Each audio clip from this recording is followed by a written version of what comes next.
relatives living in England and Wales. So I think it's a shame also to build up barriers between families. The other thing that she said was that she feels like Scotland is a country which really values the poor to look out for other people.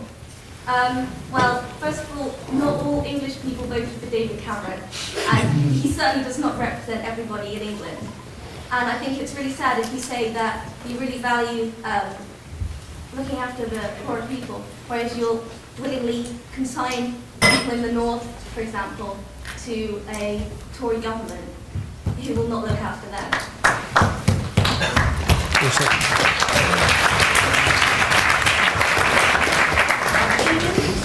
Hayden? Yeah. Okay.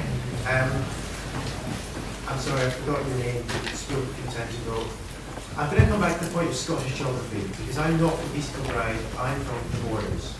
I come from 7 miles north of the border, and there is no hospital near my hometown. If someone in my hometown, which is a very elderly population, has a heart attack, their nearest hospital is 25 minutes away in Carlisle.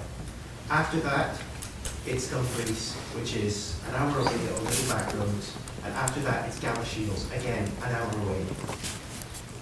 If Scotland becomes independent, what will the journey time in an ambulance for someone in my hometown who desperately needs urgent hospital attention double? I think it probably will. And that's why at a very recent by-election in my area, the SNP had their poorest ever showing.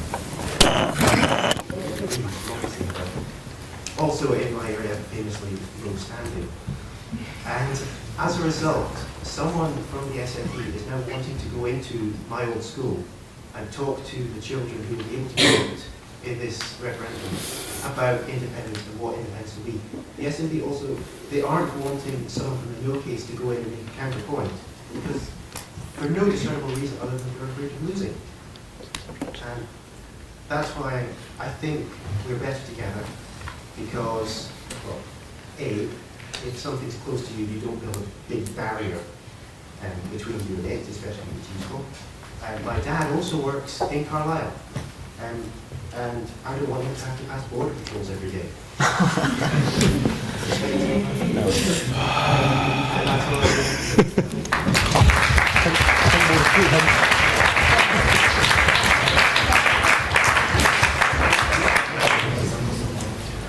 Hello, I'm a first year. My name is Alex Wilton. I study computer science. First, I'd like to bring this house down to the ground. Let's think about this situation really. First, I want to ask you, how much difference would it really make to the average Scottish person if Scotland became independent? Would Scotland gain any more political influence? Probably not. The population of Scotland is 5 million. And if you look at that in the context of the world population of 7 billion, roughly, I think it is, there's not much leeway there. Secondly, I ask you, would there be any significant economic benefit of being independent? Yes. I guess there may be less taxpayers' money coming from London, but on the bright side, there's no Scottish MPs' expenses going back to London. Also, the Scottish MPs become Scotland themselves. As the independence of Scotland becomes ever near, I think we should humour the SNP and vote for the independence, because I personally will enjoy finding out what happens to the SNP after the independence of Scotland.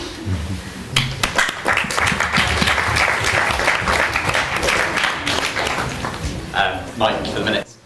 Whenever I usually do a speech in this room, it's usually about history, so it's not going to change now, but it's just a slightly interesting point. I study modern history, same as Freddie, I think, and Dan as well. It's just looking at the conceptions of history within Scotland. It's a slightly academic point, and it's, we talk about the Bannockburn experience. Yeah, that's a really interesting point, is how politicised some of Scottish history can be. And it's interesting to look actually at what curriculum has within Scotland and what Scottish children often study. Often it can be varied, but a lot of the time it can be based around this Bannockburn experience, and we all laugh about it. But that's only one side of the story, and it's really, really important to have the other side of the story. There's a big debate over the flag that flies over Edinburgh Castle, that it should be a saltire rather than a Union Jack. But what bears down from the castle are statues of people, such as Adam Smith, such as David Hume, such as Henry Dundas. There are portraits in this very room of people who are distinctly Scottish, but have not only made their mark in Scotland, but have changed the world, really, quite literally changed the world. And it's that side of education that a lot of the higher echelons of Scottish ministers, for example, don't like to get across. Scotland, as part of the Union, for good or for ill, created an empire, for example, which spanned the entire globe. You know, scientists went out, you know, obviously had its negative impact, and it dismantled that empire as well. But half of the people who ran the East India Company in the late 18th century were Scots. People don't really learn about that kind of thing these days. My granddad fought in the Second World War. He fought very proudly alongside Scottish people. And so I would say tonight that I'm very proud to be associated with Scotland, but I'm just slightly wary that I would nowhere near get the same groundswell of support from north of the border to actually ask a Scottish man, a Scottish woman to say, are you proud to be associated, not just with the United Kingdom, but with England? And I think you would get a slightly muted response, and I think that's a real shame, considering the history and the fabric of not only this country, but this very room, this society was founded as an Enlightenment society. Why did the Scottish Enlightenment happen? Because Scotland could look outwards, because it was secure, because it was within the Union. I think that's a real shame that a lot of Scottish people would fail to say that they would be proud to be associated with England, partly because of that educational aspect. So.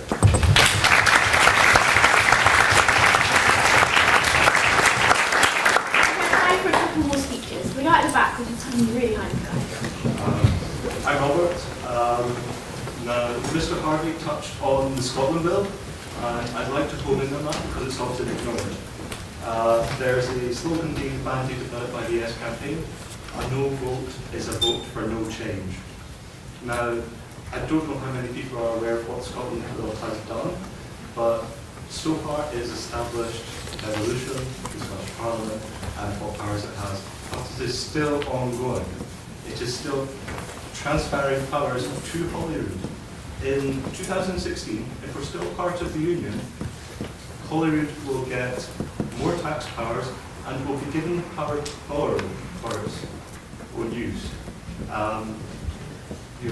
Independence only serves to put that at risk, because if we keep the pound safe, how much we can borrow is determined by the Bank of England, because they want to preserve their currency. So, there's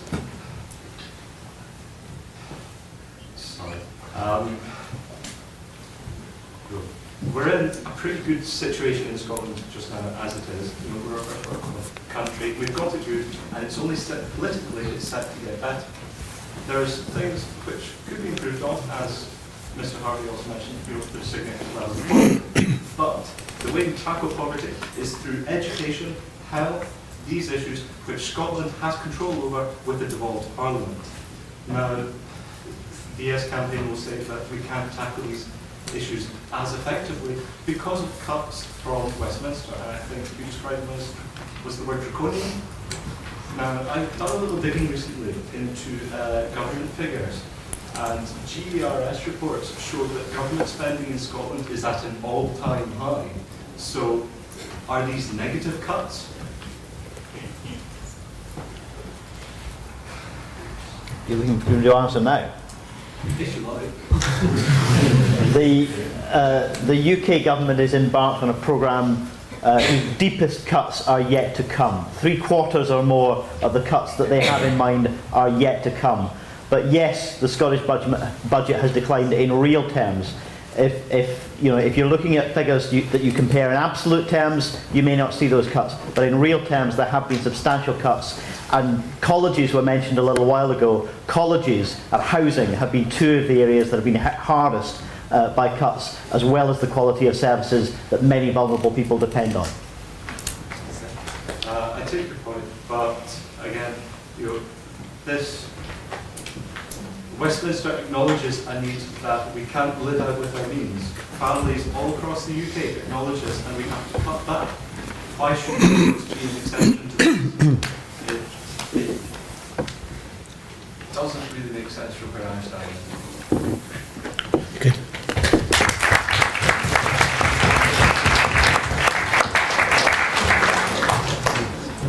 My name is Gabriela Fleck, and I'm Catalan. I'm from Barcelona. And I would like to say that I'm really disappointed with this debate right now because everyone is talking about economy, about nuclear weapons, politicians. I don't say that that's not important, but as a Catalan, I really believe that one day Scotland and Catalonia will become really independent countries. And I just wanted to say that it's not about the money, it's not about are you going to be in the Euro? No. Are you going to be in the the European Union or not? It's what you feel, where do you belong to. And now that I've been here, and I've been in England too, because my father is English, I can see the difference so much. I mean, Scotland is not England. And Mr. Rennie, you spoke about Scotland being the UK's partner. I see more this like being the slave or being the puppet of the UK. I mean, why can't you decide for yourself what you want to do? So, yeah, that's it.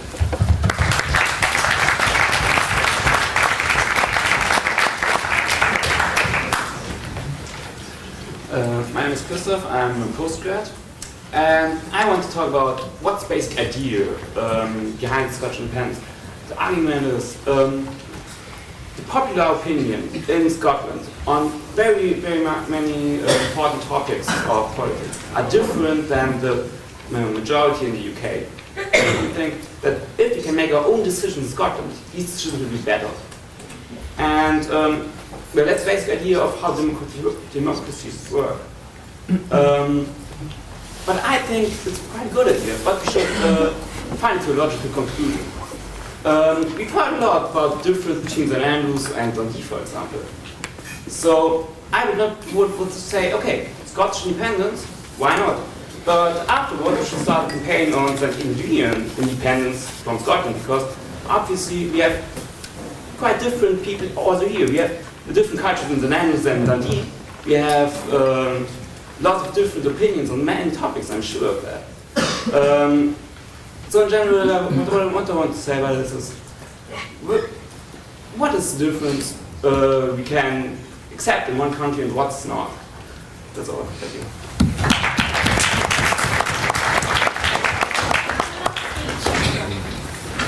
Speaker, John Henley.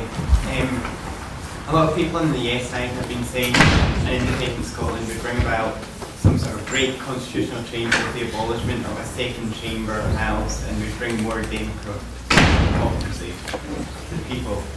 I'd like to raise 2 points to this. First is that, is a second chamber really a problem? Doesn't it give legislation a chance to sort of sit and be thought over rather than just rush through on a political impulse of whatever political party is in the chamber at the minute? So I think there's great benefit in the House floors as we have it just now. Second point is, no one has presented a viable option of what a constitution for Scotland would look like. I'm quite pleased being in the United Kingdom knowing what the constitution is, even if it's not written down. That's quite a good thing. And until the Yes campaign can say this is what our constitution is going to look like when we are independent and what is going to be different, and how our relationships with the Crown will be like, I don't see the point in voting yes and wasting time putting that money